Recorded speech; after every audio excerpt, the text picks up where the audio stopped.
한 3월 달이었던 것 같습니다. 3월 달쯤에 제 친구가 이제 전주에 초등학교 동창, 중학교 동창이기 이전에 같은 동네에서 또 이렇게 할머니들끼리 또 친구셨어요. 그 친구가 이제 아내와 이렇게 마라톤을 합니다. 근데 여수에 해양 마라톤이 있다고 내려온다고 이야기를 해서 그래 내려와 밥 한 끼 먹자 하고 내려왔어요. 내려와서 만났는데 그 친구가 이런 이야기를 하더라고요. 내가 여수가 초행길이 아니기 때문에 내려올 수는 있는데 그래도 혹시 모르니까 내비게이션을 켰다. 그런데 요상하다. 이렇게 내려오는데 꼭 내가 정말 모르는 길, 정말 내비게이션이 필요할 때마다 내가 내비게이션대로 안 갔다고. 왜냐하면 내가 분명히 여기 몇 번 와 봤는데 이쪽 길이 아니라 이쪽 길인 것 같더래요. 그렇게 해서 갔더니 엄청 오래 걸렸더라. 그런 이야기를 했습니다. 그러면서 그 친구가 그러더라고요.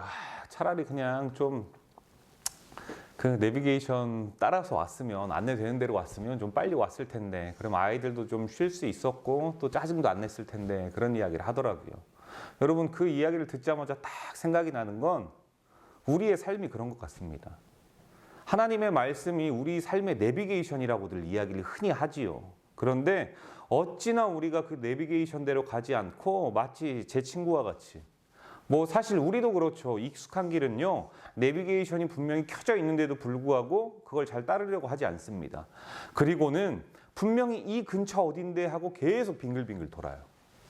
성도의 삶도 그런 것 같습니다. 하나님의 말씀이 우리 삶의 뭐 길잡이다, 내비게이션이다, 진리다, 그렇게 말을 하는데 정작 우리는요, 삶에서는 그렇게 인정하지 않는 것 같습니다.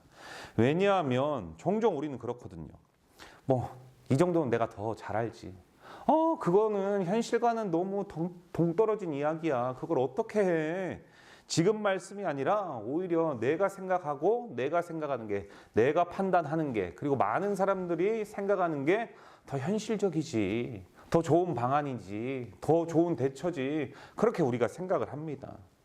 여러분, 그러한 우리도 모르게 우리의 생각과 방법이 이미 고착화돼 가지고 하나님의 말씀을 아무리 길가에 막 뿌린다 할지라도 그것을 받아들이려고 하는 준비가 안 돼 있고, 내 아집, 내 고집, 이런 것들이 팽배하고 이런 것들이 깊게 뿌리내리고 있는 오늘을 살아가는 우리들에게 여러분, 야고보 사도가 이야기를 하고 있는 거예요. 그런 영적인 하나님의 말씀의 내비게이션대로 따라가지 않는 삶을 살아가는 우리들에게 야고보 사도가 오늘 말씀하고 있는 겁니다. 그런데 이 야고보 사도는요, 우리들에게만 말하고 있는 게 아니에요. 오고 간 세대들이 아니라, 여러분, 신앙은 간 세대들을 위해서 존재하는 게 아닙니다. 현재의 세대들, 그리고 앞으로 오고 오는 세대들을 위해서 준비된 게 하나님의 말씀인데요. 이 야고보 사도는 당시에 그들에게도 말했지만 오늘을 살아가는, 그때 당시에는 오는 우리들이었죠. 현재인 우리들에게 말하고 있고 앞으로 오는 세대들에게도 계속해서 말을 하고 있는 겁니다. 하나님의 말씀대로 따라서 살아갈 수 있도록 행하는 믿음이 굉장히 중요하다라고 이야기를 하고 있는 것이죠. 여러분, 이 야고보서를 읽으면 우리가 깨닫게 되는 게 있습니다. 누가요? 혹자가요, 이 야고보서를 이렇게 이야기를 합니다. 지푸라기 서신이다. 어디 하나님의 말씀을 감히 지푸라기 서신이라고 이야기를 할 수가 있습니까? 너무 급하면 지푸라기도 잡는다, 이런 심정으로 말한 걸까요? 그러지 않습니다. 이 야고보서를 가만히 보면은 상충되는 게 있습니다. 떠오르는 게 있어요. 뭐가 떠오르냐면 마태복음 5장, 6장, 7장이 떠올라요. 5장, 6장, 7장 산상수훈이죠. 여기에서 보면 우리가 이 산상설교를, 산상수훈을 이렇게 이야기를 합니다. 신학적으로는 이게 황금률이다. 성도가 말씀대로 살아가야 되는 것을 알겠다. 여러분 그러잖아요. 우리가 말씀을 통해서 기도해야 된다. 여러분들은 어떻게 기도하십니까? 라고 할 때 대부분은 그냥 기도하면 되죠 라고 생각하고 있지만, 여러분, 무엇을 기준으로 어떻게 기도할 것인가, 그 방법을 모르면은요, 중언부언하기 일쑤고요, 혹은 하나님을 내 삶의 성공을 이루기 위해 존재하시는 분으로 생각하기 쉽습니다. 그런데 우리가 어떻게 기도해야 되는가라는 방법론을 좀 목사님 제시해 주세요라고 이야기를 한다면 예수님께서 가르쳐 주신 기도. 그게 기도의 방법입니다. 아니 목사님 그거 말고요. 그거 말고는 방법이 없어요. 그렇다면 조금 더 구체적으로 풀어서 말씀을 드리자면 여러분들이 올바른 기도, 제대로 된 기도를 하고 싶다면 마태복음 5장, 6장, 7장을 읽으면서 그것이 여러분 삶에 계속 뇌리에 남을 수 있도록 읽으신 다음에 그대로 기도하시면 되는 겁니다. 그런데 이 야고보서를 읽으면 마치 마태복음 5장, 6장, 7장을 읽는 것 같은 느낌을 들게 해요. 왜냐? 마태복음 5장, 6장, 7장 그리고 야고보서는요. 말씀을 이야기하는 게 아니라 행해라. 너희들이 들었다면은 가서 행해야지. 여러분 그처럼 우리가 산상수훈을 황금률이라고 이야기를 하는데 신앙에 있어서 그만큼 그와 비슷한 여러분 야고보서를 우리가 어떻게 지푸라기 서신이라고 이야기를 할 수가 있겠습니까? 이거는요. 복음 중에 복음이에요. 그래서 여러분 우리가 말씀을 듣고 행하지 아니하면 사도 이 야고보는요 이렇게 이야기를 하죠. 자신을 속이는 자가 된다. 이렇게 강력하게 오늘 본문에 이야기를 하고 있습니다.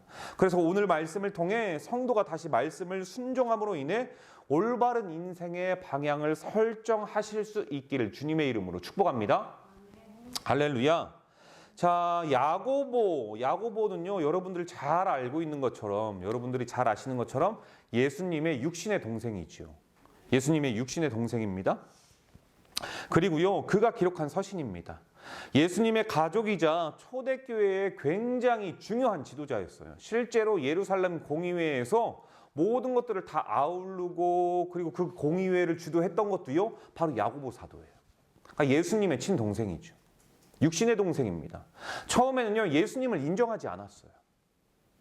그런데 예수님께서 죽고 난 후에 사흘 만에 말씀하신 대로 부활하고 나서 이 야고보의 삶이 완전히 바뀌어버립니다. 신실한 삶으로. 들었으면 들은 행동의 삶을 갖추면서 살아가야 된다. 행함의 믿음으로 바뀐 거예요. 여러분 그래서 야고보서의 핵심은 그렇습니다. 행함이 없는 믿음은 죽은 것이다. 여러분 그렇죠. 행함이 없는 믿음은 죽은 겁니다.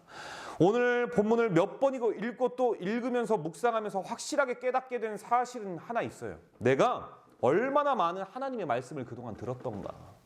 내가 그동안 얼마나 많은 하나님의 말씀을 읽었던가. 내가 얼마나 많은 하나님의 이름으로 된 방송들 CBS, CTS 거기에서 나오는 모든 간증의 내용을 얼마나 많이 보았던가. 그리고 교회에서 내가 얼마나 많은 밥을 먹었는가. 그리고 내가 교회에서 얼마나 많은 사람들과 은혜 안에서 관계를 맺었던가. 그럼에도 불구하고 내가 하나님의 말씀을 실천했는가. 듣기는 들었지만 보기는 보았지만 관계를 맺기는 맺었지만 실제로 그 안에서 내가 이해관계가 있는 관계는 아니었던가. 하나님의 말씀은 들었지만 오늘 굉장히 좋은 말씀이구나. 그리고 끝은 아니었는가. 야고보 사도는요 그런 모든 그리스도인들에게 첫째 이렇게 말씀해요. 말씀을 듣고도 행하지 아니하면 자신을 속이는 자가 된다. 이렇게 가르쳐줘요. 그게요 22절입니다. 제가 한번 읽어볼게요. 너희는 말씀을 행하는 자가 되고 듣기만 하여 자신을 속이는 자가 되지 말라. 여러분 우리 주님의 말씀은요 씨앗입니다. 지난주에 우리가 씨 뿌린 자의 비유에 대해서 말씀을 배우지 않았습니까? 여러분 농부가 씨앗을 뿌리는 이유가 무엇일까요? 이 씨앗에는요 생명이 있다라고 믿기 때문입니다. 그러니까 뿌리죠. 죽인 것을 뿌리지 않습니다. 그래서 예수님의 말씀은요 여러분 생명의 씨앗과 같습니다. 그 이유는 그 말씀 자체가 능력, 생명이 있기 때문이죠. 한번 우리 잘 생각해 보십시다. 말씀의 씨앗이 우리 마음의 밭에 뿌려지기 위해서 성도가 가장 먼저 해야 될 과정이 있어요. 첫째, 말씀을 읽고 듣는 과정이죠. 읽어야 되고요, 들어야 됩니다. 그게 필수적이죠. 이유는 성도가 말씀을 읽어야 그분의 음성을 들어야 그분의 뜻을 알 수 있는 거 아니겠습니까? 그런데 읽지 않고서도 나 주님 믿어요, 나 교회 다녀요, 나 예수님 믿습니다 라고 이야기를 하면서 말씀을 읽지도 않고 듣지도 않는다면 여러분, 하나님께서 원하시는 방향의 설정을 내가 어떻게 할 수 있어요? 하나님의 뜻, 그분의 음성을 내가 어떻게 들을 수가 있겠습니까? 하나님의 말씀을 듣지도 않고 하나님의 말씀을 읽지도 않는다면 내가 믿는다라고 이야기를 하지만 하나님의 음성을 어찌 알겠어요? 그분의 의도와 목적과 뜻을 알 방법이 없잖아요. 그냥 그거 내 방법이죠. 하나님의 이름을 빙자시키고 성령의 인도하심을 거기다가 투영시킨 그냥 내 방법일 뿐이죠. 그래서요, 여러분, 우리의 삶을 알 수가 없습니다. 읽지 않는다면. 시편 119편 105편에 이렇게 기록을 합니다. 주의 말씀은 내 발의 등이요 내 길의 빛이니이다. 할렐루야. 여러분은 하나님의 말씀이 저와 여러분의 발의 등인 줄 믿으십니까? 그리고 하나님의 말씀이 우리의 삶을 인도하신다라는 사실을 그 또한 알고 믿으십니까? 그런데 여러분, 왜 하나님의 말씀을 등이라고 이야기하면서 이렇게 후레쉬를 우리가 우리 삶의 뒤에다가 두냐고요. 아무리 어두운 터널을 들어가면서 후레쉬를 내 뒤에 이렇게 비치면은요, 절대 앞을 볼 수가 없습니다. 말로는 하나님의 말씀이 내 발의 등이요 빛이다 라고 이야기를 하는데 정작 중요할 때는 하나님의 빛을 등 뒤로 감춰버려요. 그러니 앞으로 나아갈 수가 없지요. 여러분, 우리가요 칠흑 같은 어둠 속에 있어 보세요. 얼마나 답답한지요. 내 삶의 등불인 하나님의 말씀을, 그러니까 우리의 등 뒤가 아니라 날마다 저와 여러분의 삶의 앞에 둘 수 있기를 주님의 이름으로 축복합니다. 그래서 하나님의 말씀을요 삶의 내비게이션이라고 이야기를 하는 거죠. 이처럼 말씀은 저와 여러분이 가야 할 길과 도착지 그리고 목적지를요 정확하게 바르게 가르쳐 주십니다. 성도가 말씀을 붙잡고 살아간다면, 그래서 여러분, 성령님이 삶의 인도자가 되어가지고 저와 여러분을요 선한 길로 인도해 주신다는 사실, 저는 그걸 믿습니다. 이뿐 아닌데요, 눈에 보이고 대화를 나눌 수 있는 담임 목사가요 여러분들의 길라잡이에요. 그러니까 오해하지 마세요. 나 목사가 하나님과 그 위치가 아니라 저는 하나님의 주의 종이잖아요. 자, 여러분과 저와 계급이 누가 더 높은 줄 아세요? 누가 더 높을까요? 성도가 더 높죠. 왜냐하면 여러분들은 주의 자녀고 저는 주의 종이잖아요. 어떻게 종이 주인의 자녀보다 높을 수가 있겠습니까? 그러니까 제가 드리는 말씀은 그런 거예요, 여러분. 하나님의 말씀이 내비게이션이라면 그 길을 인도하시는 인도자는 성령이라는 거예요. 그리고 그 성령이 인도하실 수 있도록 여러분들에게 말을 전하는 길잡이가 있을 거 아니에요. 그러니까 확성기가 있을 거 아니에요.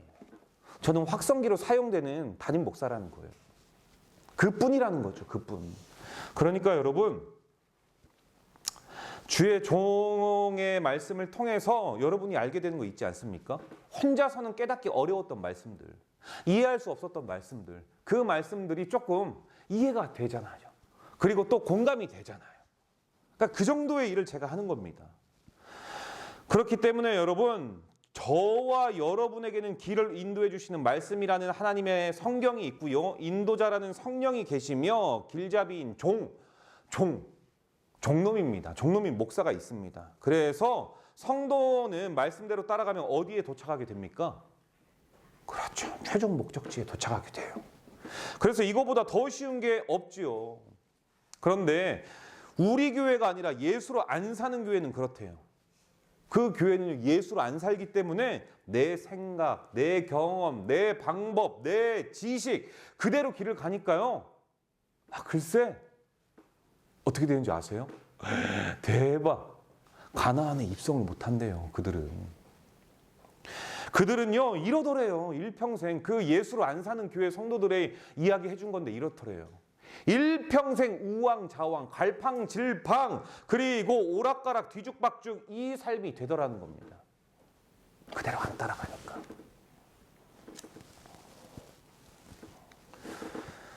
여러분, 말이 필요 없습니다. 교회에 와서는요, 말이 필요 없어요. 첫째, 무조건 신앙이 자라야 돼요. 둘째, 하나님의 말씀이 믿어져야 돼요. 여러분, 교회는요, 여러분들이 섬기러 오는 곳이 아닙니다. 하나님은 거지가 아니지요. 일전에 제가 섬겼던 교회에서 이런 성도가 있었어요. 그분이 꽤 중요한 거를 맡고 계셨거든요. 그런데 어느 한순간 개척교회로 가신대요. 제 담당이니까 잡을 수 있을 만큼은 잡아야죠. 가려고 하는 이유도 들어보고. 그러니까 결국은 이유가 그거였습니다. 아니, 이렇게 큰 교회에서는 뭐 저를 알아주지도 않고 저기 작은 개척교회 가가지고 그쪽을 좀 도와주려고요. 화가 확 나는 거예요. 그러니까 너 안 알아준다고 다른 교회를 가고, 교회를 섬기러 오는 것도 아니고 도와주러 간다고? 여러분, 하나님의 교회가 어떻게 해? 너가 없어도 굴러가는 곳이 교회입니다.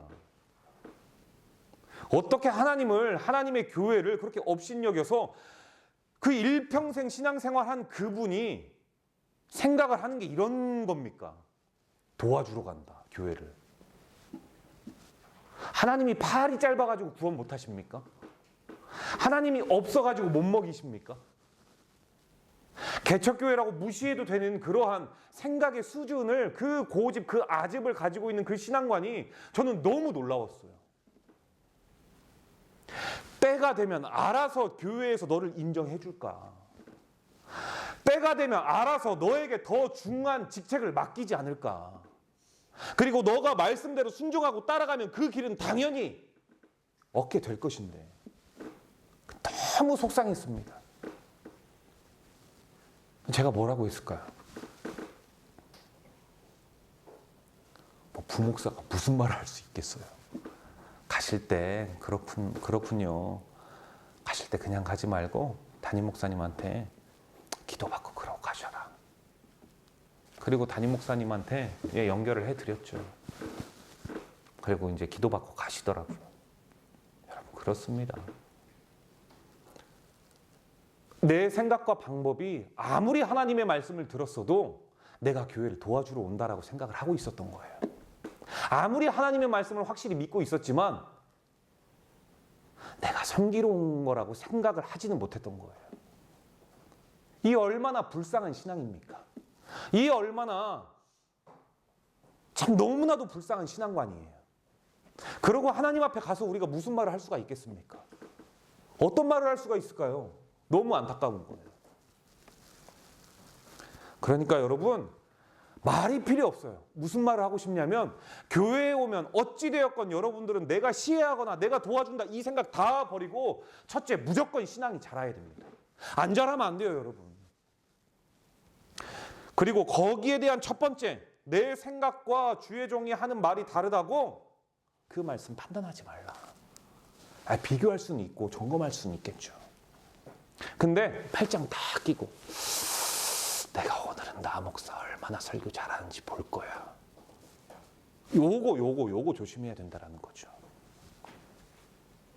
둘째, 설교 하나 본문 딱 잡아가지고 꼬투리 잡는 거.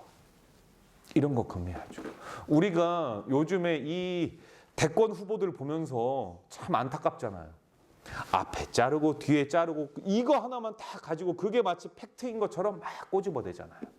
이건요, 여러분, 마음이 가난한 자들이 대부분 그렇습니다. 뭐 앞뒤 상황 전후 맥락 다 뒤로 하고 차치하고 그 중에 하나의 단어만 꽂혀가지고 그 단어는 들어오지가 않는 거예요. 나머지 이야기들은. 그래서 그거 하나만 가지고 이따가 내가 이 말 꼭 할 거야. 그거 하나에 묵상해가지고 몇 날 며칠 잠을 못 잡니다. 여러분, 불면증 있는 사람들의 특징은 대부분은 모르겠습니다만 심리학에서 보면 그래요. 생각이 꼬리에 꼬리를 물고 꼬리에 꼬리를 물어서 일어나지 않은 일들을 계속적으로 묵상하다 보니까 잠을 못 자요. 그런데 여러분, 네이비실인가요, 미국? 그쪽에서 우리나라 UDT도 그렇고요. 그런 잡념의 생각을 버릴 수 있는 훈련을 한대요. 그래서 굉장히 험한 이 실전 상황에 딱 놓였을 때 어떻게 해서든지 자야 되잖아요. 그 총성이 오가는 전쟁 상황 속에서도 자야 다음 전투를 하잖아요. 그러니까 그 훈련을 한다고 하더라고요. 그래서 2분 안에 잘 수 있는 훈련을 한대요.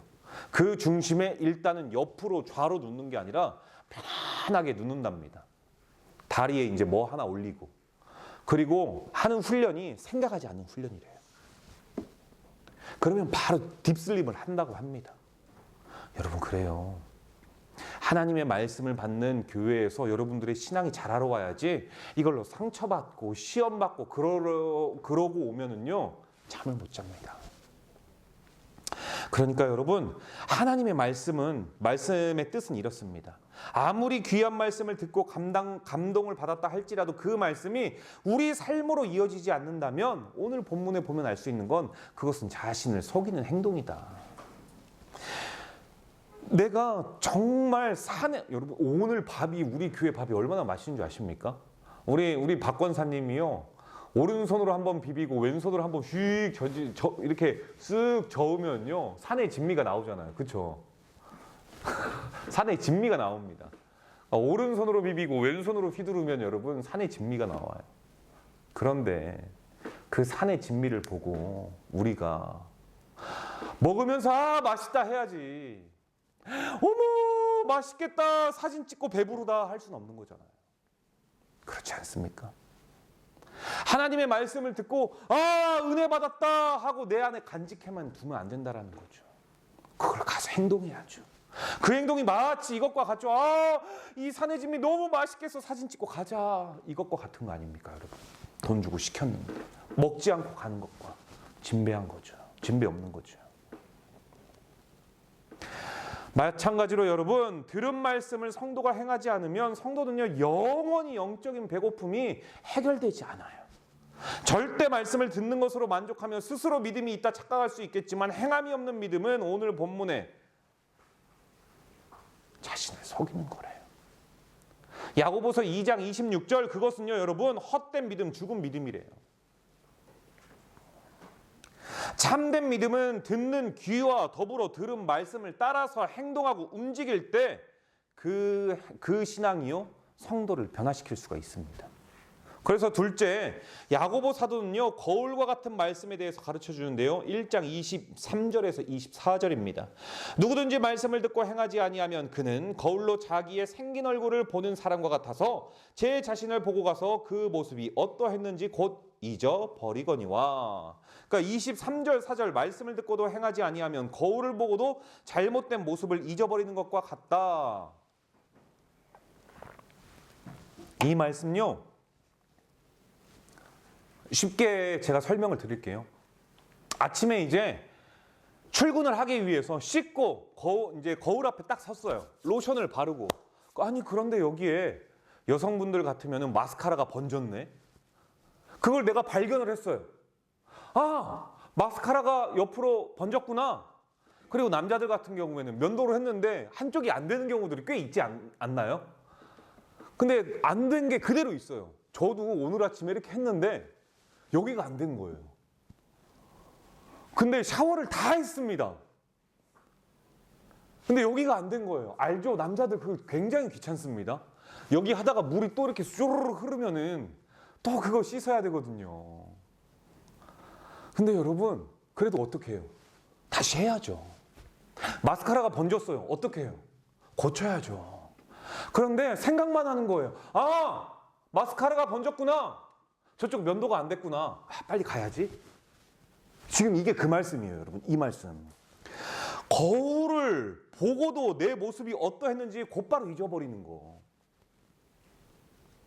마찬가지로 주의 말씀은 성도의 영적인 거울과 같아서 성도가 주의 말씀을 읽으면요 뭐를 느끼게 되냐면 부족함을 느껴요.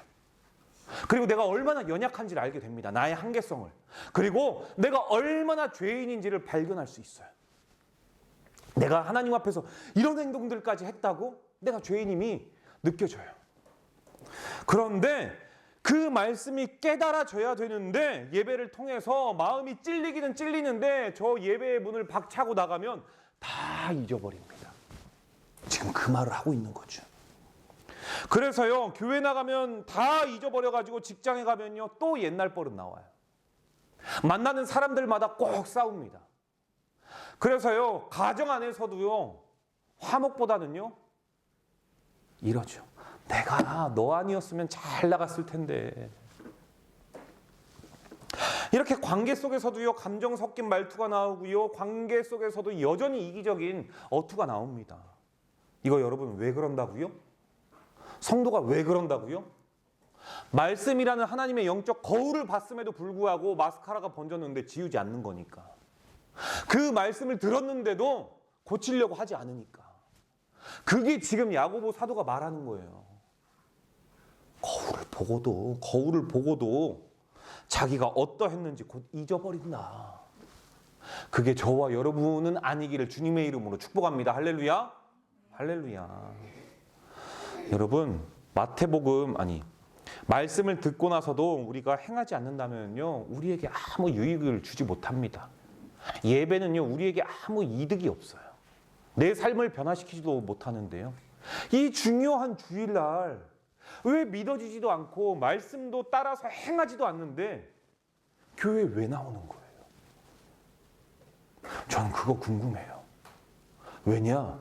그 시간에 자면은 피로라도 풀리지. 하나님이 믿어지지 않는데 교회에 나오시는 분들이 있다니까요. 그 시간 아깝잖아요. 여러분, 마태복음 22장 39절에요. 내 이웃을 내 몸과 같이 사랑하라. 이 말씀 우리 잘 알고 있어요. 설교 시간에 우리가 이 말씀 들으면 아멘, 할렐루야, 믿습니다. 믿습니다도 그냥 믿습니다 아니죠. 어떻게 믿습니다 합니까? 쌍시옷 한 2개 정도 넣잖아요. 믿습니다.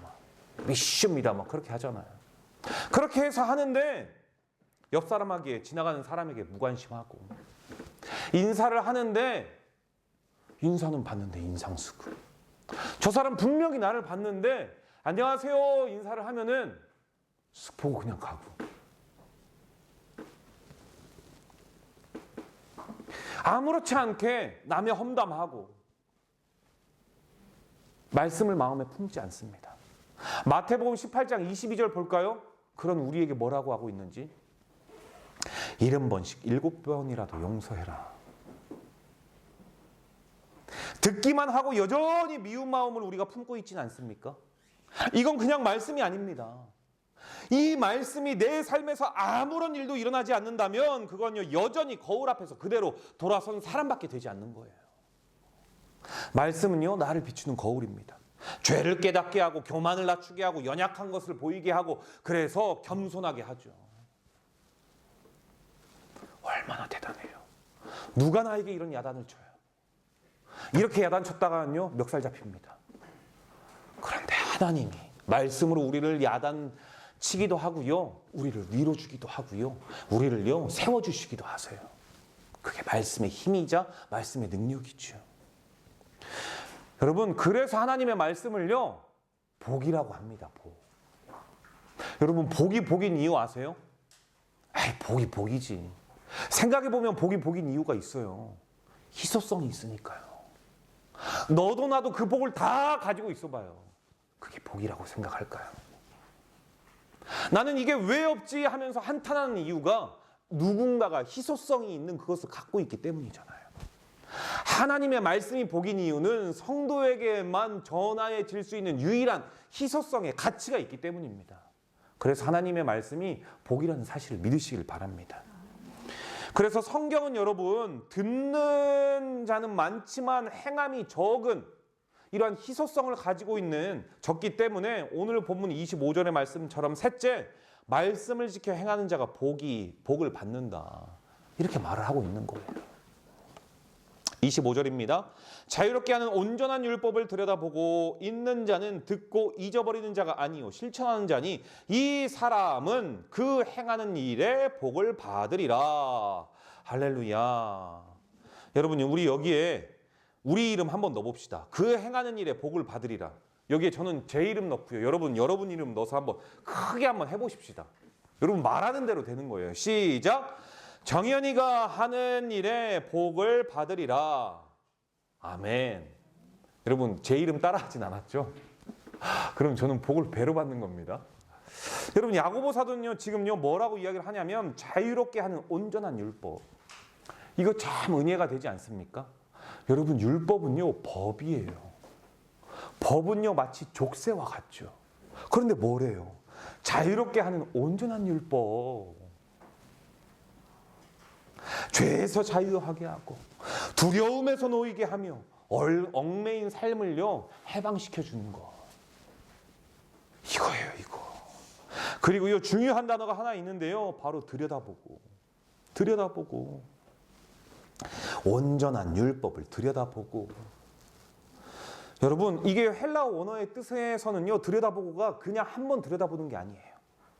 계속적으로 바라보다 지속적으로 집중해서 그것을 계속 관찰하다. 그게 제가 늘 말씀드렸던 거 있죠. 우리 하나님은 우리의 모든 삶을 보고 듣고 알고 계신다. 하나님은 이렇게 보시는 거예요. 이렇게 들여다봐요. 지속적으로 끊임없이 계속 저와 여러분의 삶을 정현이가 뭐 부족한 건 없는지, 정현이가 다치진 않았는지 계속 이렇게 보고 계시는 것이죠. 하나님은요 저와 여러분의 삶은요 그냥 스쳐보지 않습니다. 이렇게 보지 않아요. 집중해서 보시지요. 주도 면밀하게 보시지요. 그러니 대박인 거지요. 그럼 나는 왜 고난이 있습니까? 여러분 확실한 것은요 고난은 내게 유익이 되더라고요. 그건 확실해요. 지금 힘들겠지만 그거를 통해서 절대 그런 짓 하면 안 되겠구나. 이게 내게 유익이 돼요. 그 고난을 통해서 다음에 이와 같은 산을 만나면 나는 넘어갈 수 있는 힘과 능력과 근육과 체력이 생겼구나. 고난은 분명히 우리에게 유익입니다. 여러분 계속해서 그러니까 우리가요 말씀을 보고 끝내지 말고 그 말씀 안에 머물려고 하고 붙잡으려고 하고 살아내려고 하는 게 중요하다라는 거예요. 성도가 그렇게 말씀 안에 머물고 있을 때 무슨 복을 받는다고요? 오늘 본문에 그 행하는 일에 복을 받는다. 뭐라고요? 여러분이 행하는 거, 여러분이 행하는 일에 복을 받는데요. 할렐루야. 우리가 복 받지 못해가지고 얼마나 사람들로부터 무시당하기 일쑤입니까? 관계에 복이 없어가지고 무시받기 일쑤고, 돈에 복이 없어가지고 배고프기 일쑤고, 그런데 내가 하는 일이 복이 된다, 형통이 된다. 이 복은 여러분 단지 돈 잘 벌고 건강하다라는 그런 차원의 복이 아니죠. 하나님 관계 속에서 누리는. 첫 번째, 샬롬. 여러분 아담과 하와가 에덴 동산에서 추방되었을 때 그때부터 느끼게 됐던 게 불안이에요. 누가 나를 해하진 않을까? 샬롬이 없어진 거죠. 이 여호와라는 말씀이라는 에덴의 울타리 안에 살아갔었을 때는 그런 불안감이라는 것은 단 한 번도 생각해 본 적이 없는데, 나의 죄로 인해서 하나님의 말씀을 가까이 하지 아니하고 그분의 말씀을 따르지 아니하고 다른 자의 말을 들으니까 결국에는 흔들려서 삶이 불안해져요. 샬롬이 없죠. 기쁨이 없습니다. 그런데요 여러분, 하나님의 관계 속에서 누리는 것은요 일단 평안, 샬롬이 있습니다. 둘째, 기쁨이 있고요. 하나님의 인도하심을 느낄 수가 있고요. 내 평생에 누릴 수 없는 단 한 가지의 복, 영생의 복이 있습니다. 우리가 말씀을 듣고 행할 때 하나님은 그의 삶을 책임지십니다. 저와 여러분의 삶을 책임져요. 그 사실을 믿을 수 있기를 바랍니다. 여러분, 말씀을 기준 삼고 살아가는 성도들에게 우리 좋으신 하나님께서는요 성도를 가장 완전한 길로 이끄심. 할렐루야 니나노. 그렇죠 여러분. 좋은 길로 인도하세요. 여러분, 이번 한 주간 여러분 마음에 떠오르는 성경 구절 하나를 종이에 적어보시길 바랍니다. 그리고 그거 책상이나 앞에 딱 냉장고에 자주 볼 수 있는 데다가 붙이고요. 매일매일 한번 실천해 보는 겁니다. 거창한 거 말고. 거창한 거 했다가는요 좌절감 맺습니다. 성공하게 하는 사람들의 이 가르치는 사람들의 이 요구사항이 있어요. 뭔가 여러분들이 목적을 적을 때 쉬운 것부터 하세요. 오늘 아침에 내가 6시에 일어나서 이불을 겠다. 그거 했으면 동그라미를 칠해요. 그럼 성취욕이래요. 그러니까 대박적이고 크고 엄청나서 마치 나에게 그 문제가 난제로 다가와서 영원히 할 수 없을 것 같은 그런 것 말고 조그만한 거 할 수 있는 거. 그거부터 동그라미 한번 쳐보십시오. 작은 실천 한번 성경 구절 적어보고 볼 수 있는 곳에다가 한번 해보십시오. 그 작은 실천이지만 그것이 모이고 모여 여러분의 인생이 변할 겁니다. 그렇게 작은 순종이 쌓이면 결국 여러분 큰 열매를 맺을 수밖에 없어요. 큰 열매가 맺었다는 건 여러분에게 이제 그거 맡길만 하다라는 거예요. 여러분 그래서 말씀을 정리하겠습니다. 말씀을 여러분 듣기만 하고 행하지 않은 자가 되지 맙시다. 나 자신을 속이는 자가 되지 않기를 주님의 이름으로 축복합니다. 말씀은 우리의 영혼을 비추는 거울이다. 그래서 이것을 거울을 보고 지켜 행할 때 복을 받는 여러분 되실 수 있기를 바랍니다. 사랑하는 예수로 사는 교회 성도 여러분, 오늘부터 듣는 귀에서 움직이는 손으로 바꾸실 수 있는 결단이 있기를 바랍니다. 그래서 듣는 데서 그치지 않고 말씀대로 살아내는 믿음의 사람들 될 수 있기를 주님의 이름으로 축복합니다. 기도하겠습니다.